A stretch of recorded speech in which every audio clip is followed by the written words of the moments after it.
Hi, question for you this morning is how much would you pay for a car wash?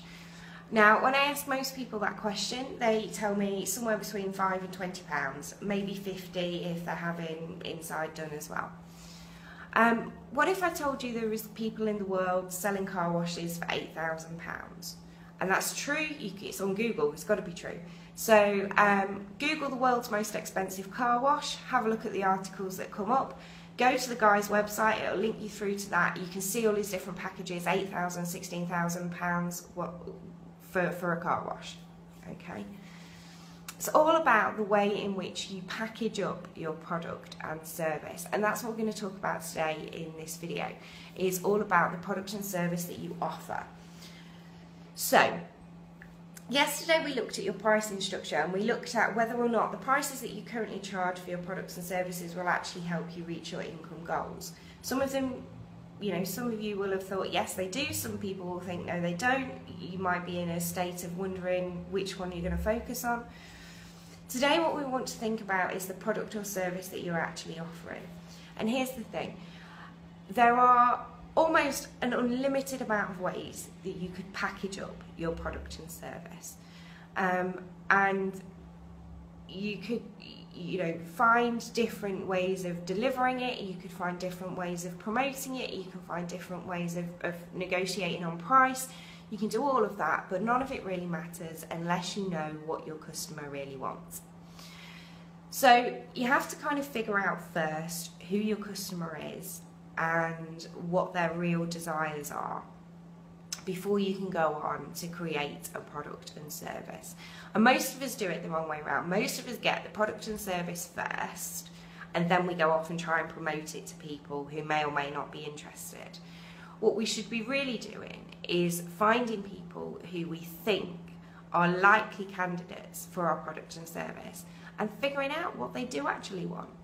Asking them the questions of what they're really experiencing and how they're really experiencing the world, and how a product or service that we may be able to offer can actually enhance that feeling of loveliness that they have about the world.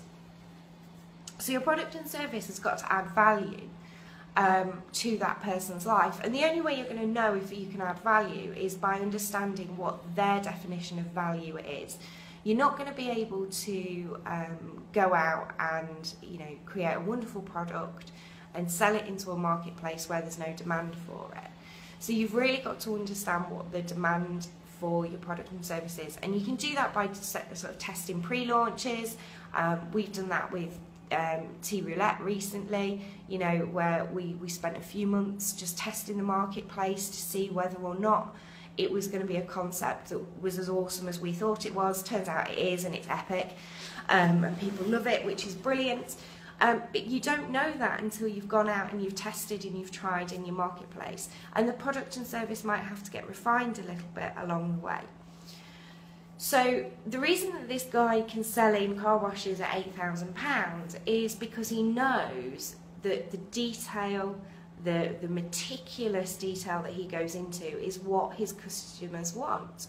And his customers are people who drive big flash cars, probably £1 million worth of vehicle. And maybe some of you actually use him as your car wash person. But he's not packaging it as a car wash. He's separating himself in all of his marketing and all of his communications. He's actually segmenting what he does, not as a car wash, but as elite detailing. I think it's something like that. So he's actually separating himself from his marketplace. And what I see all too often is people with packages and services that are premium, but they've done nothing to differentiate themselves in terms of the language that they use, in terms of the message that they put out, or in terms of the price point or the people that they're trying to target. So it all gets a little bit muddled and falls apart.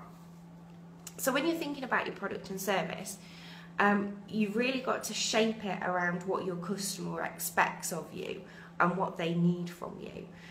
There's no point in having an £8,000 car wash and then setting yourself up, on one of these roadside pull-in scenarios. That's not going to work. You know, this guy thinks about the way his product's delivered, he thinks about where it's delivered, you know, he actually goes to the customer's home and delivers the service there. So your whole package has to take into account not just the price and making sure that you stack the value higher than the price investment, but it's about making sure that the whole concept fits with who you want to target, what they really want, and adding value to them. So that's my thought on product and service for today. And we'll follow up tomorrow with more of the P's as we go through the rest of the week.